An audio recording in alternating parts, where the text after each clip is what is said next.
Hey, how is everybody tonight? I'm going to catch everybody up real quick on the 57 here. It's been about a week since we got it home. We're going to walk around it real quick and show everybody kind of what we discovered about it, both on the way home and since we've had it home. Kind of go through it a little bit so y'all can see what we're working with. Again, we bought this about a week ago.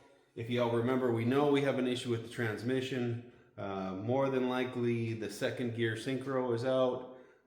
So that's why it was so tough to get into second gear. But we got a solution for that coming.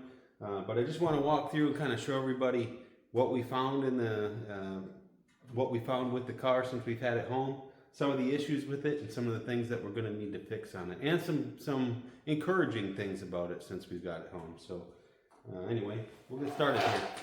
This car is going to be built for the Hot Rod Power Tour, so we have until about the middle of June to get this ready. So we are going to be doing everything from yanking the powertrain out of it. So we're going to take the motor and transmission out of it. We're going to be upgrading the transmission. The motor is going to be put a gasket kit on it, just looked over real good.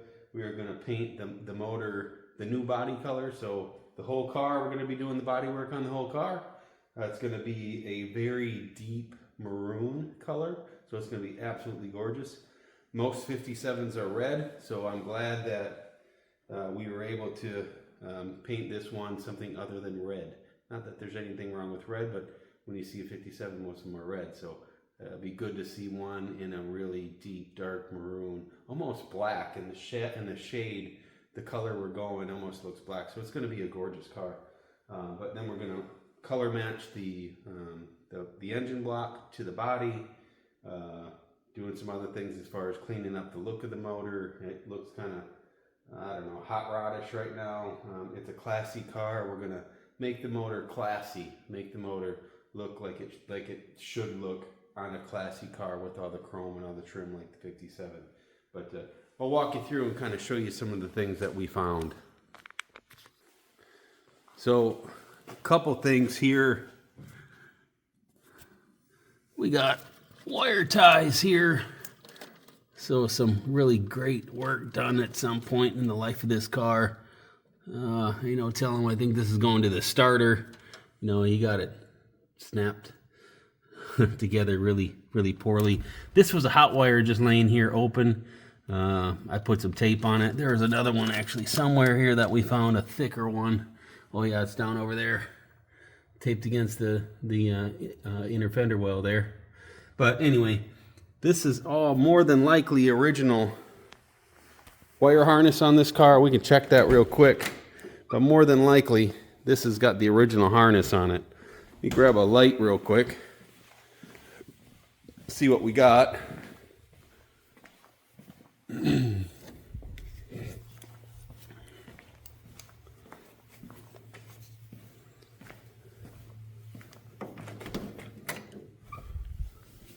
The harness on these is right back here.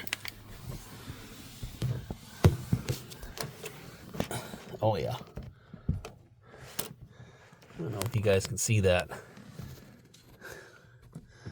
That is the original wire harness on this thing. So, and all this is just a mess. So, yeah, it's just a rat's nest of wires. So we already got a harness for it. So the harness was actually delivered this week. So we're going to put a new harness on this whole car. So we don't have to worry about burning down this car once we get it all done. So some other things that need to go. This steering wheel is actually out of a Camaro. So I don't know who and why they put this thing in, but we got a new steering wheel coming. An actual reproduction wheel for a 57 Chevy. So that'll be new. That 70s radio right there. Yeah, that radio's got to go. These Dakota Digital gauges have got to go. I don't know why anyone would have ever put these digital gauges on a car that really, these do not fit, including a clock. So we're going to get rid of that digital clock, put digital gauges in, but analog looking gauges, the gauges that actually match the car. But other than that, really the inside of the car really is in really good shape. This is going to be the dark maroon. This is going to be gray to match this. This is going to be maroon. But the interior actually looks more maroon than it does red. So the red interior, this is all leather. So this is all really good quality interior. Somebody did a really good job on this interior in this car. So we're just going to leave this. Package tray looks good. All looks really good, really nice. Again, it's leather. It's not pleather. It's leather. Headliner looks good. We ordered a new one of these. Dome light lens. This one's broken. Keeps on falling out. But other good things about the car. The rubber, the door rubber. The door rubber is all really good. Replaced at some point in its life. The window rubbers all look good. Replaced at some point in its life not too long ago, because all the felts are really in really good shape still. I mean, it's really, really a good car. Let's see what other things here did we discover about it. Oh, somebody put a patch panel in right here. So at some point, and I caught this when we were looking at the car. I caught this. You know, I could see where they put a patch panel on in this quarter from underneath the car, but they didn't really do the greatest job. So we're gonna have to clean this up a little bit. So if you look right in here, you see where those welds in that crack right there. So we're gonna have to take this back down, figure out what's going on. Probably re-weld some of this to make sure that this is structurally sound and it's not gonna move when we take the car down. So some other things we discovered with it.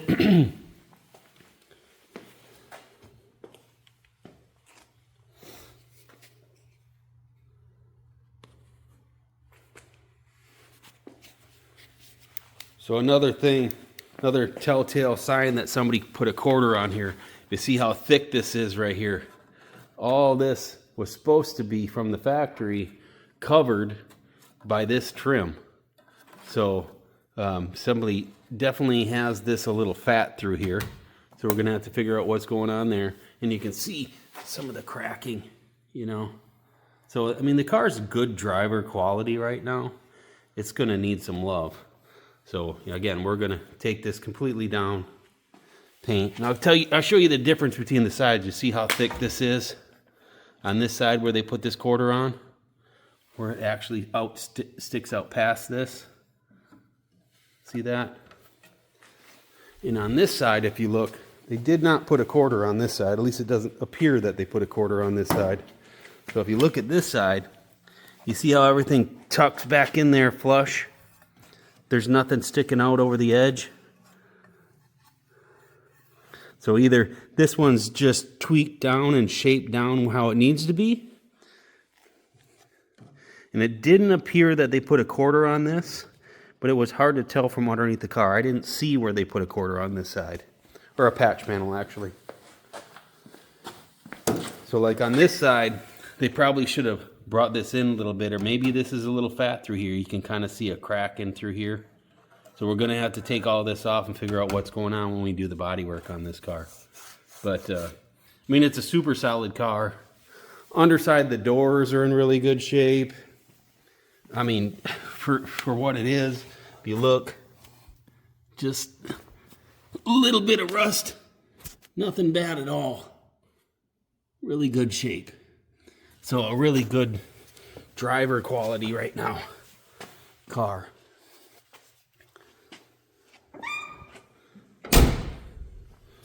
Go on this other side. Look, again, somebody put, you know, an upgraded radiator in here. If you look, there's tubular upper and lower control arms on this thing. There's a CPP power steering box on here. Somebody put a new brake booster on it, all stainless lines. brake lines on the whole car. So this was definitely somebody's hot rod at some point. Somebody put this polished these polished brackets on here. So it somebody definitely did spend some money on the car.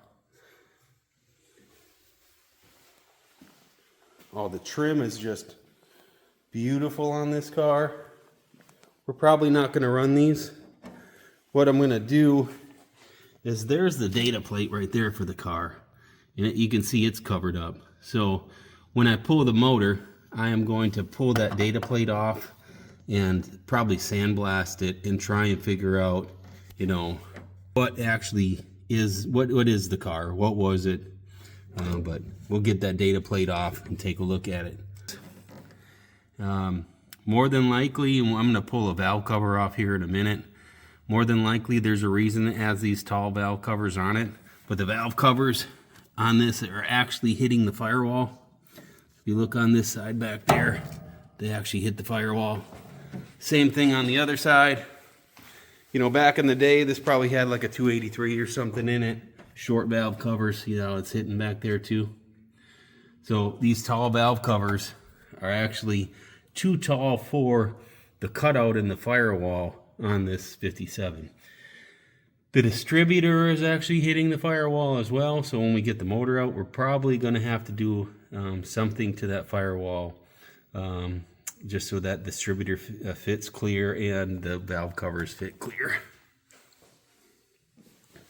Go to this side, check it out. Some other things we found. There's no wiper motor on it, but we knew that. But the fan doesn't work. So the blower fan doesn't work. It could be because of the janky wiring in it. Don't know. But once we do the harness on it, we'll have to see we've got wires hanging here. The fan's under there. But we'll figure out what's going on and why the fan's not working in this car. But this door is rubbing here, so we're gonna have to figure out what's going on there once we get it apart and do the body work on it.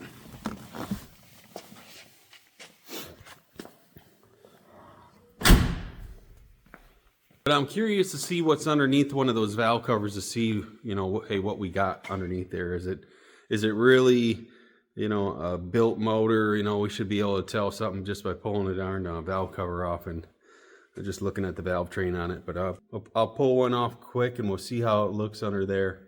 And hopefully we see good things when we get it off.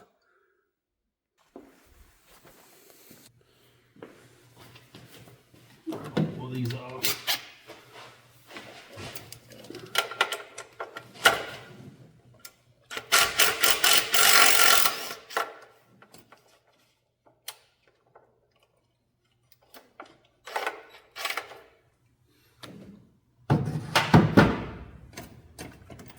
I said we should be able to see something, an indication of if this is what the guy said it was.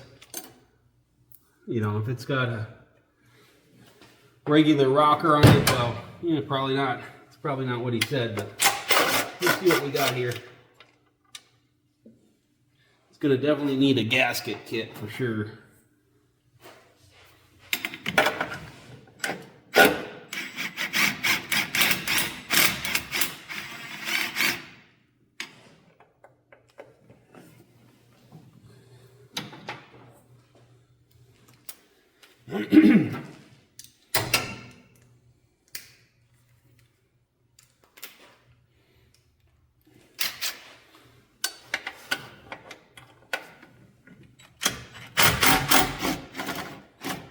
Oh, somebody did put a new brake booster on this thing too, which is good.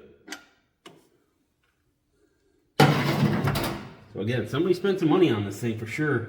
I think we got a really good value on this thing when we got it. Good price for sure. Let's see what we got.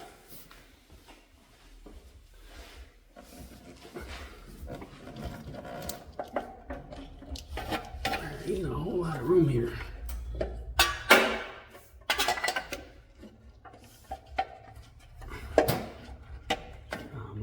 see. We got a cork valve cover gasket. That's no good.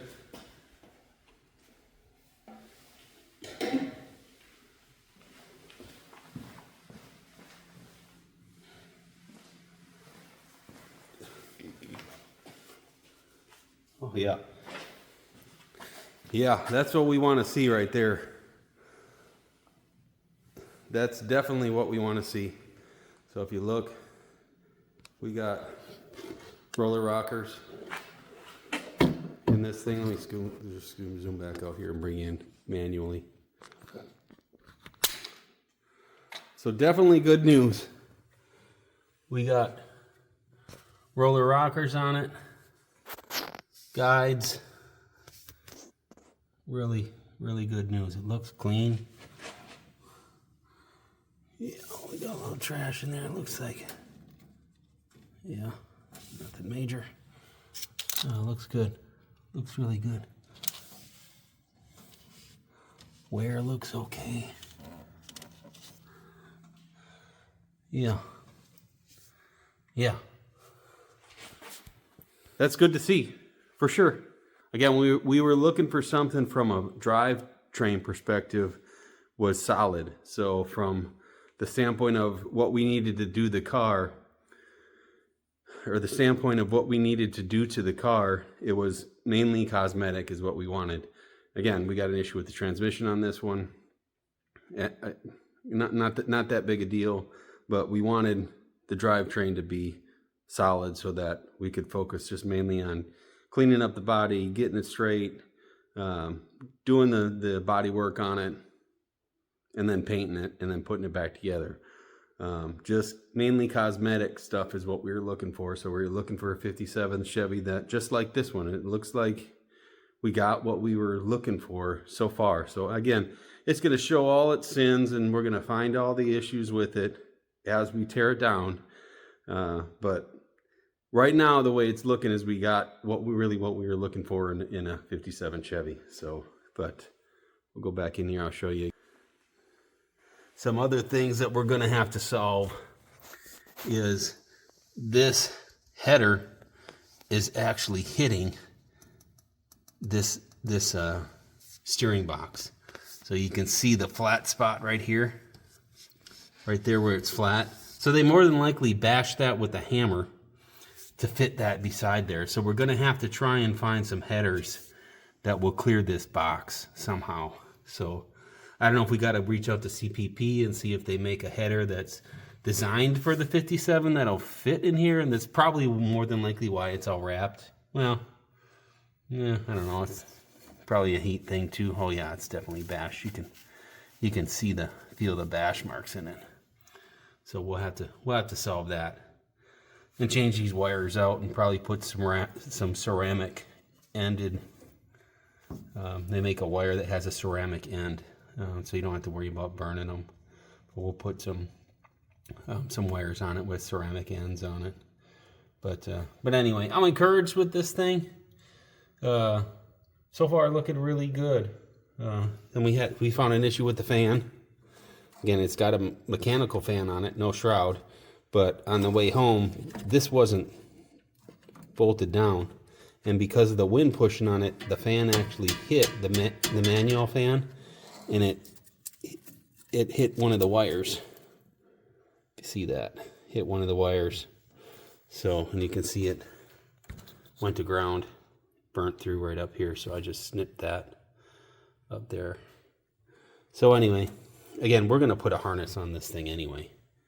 Oh, the other thing didn't mention earlier is that after we got it home that day, and it's going to be really hard to see, but yeah, through all this rat's nest of stuff, the fuel pump down here, and this, I've never seen this before, and yeah, you can see the fuel pump right down there, but that's actually, when those are made in the factories, it's two halves that are actually pressed together, and it's leaking between the pressed half. So once we get the motor out, we're going to have to put a fuel pump on it as well. Again, you find all this stuff when you get them home, and you start playing with them. And again, this wiring is just atrocious. So again, we got a new harness for it, a full body harness for it. So we're gonna put a complete new harness on this car, so all this wiring will be all cleaned up.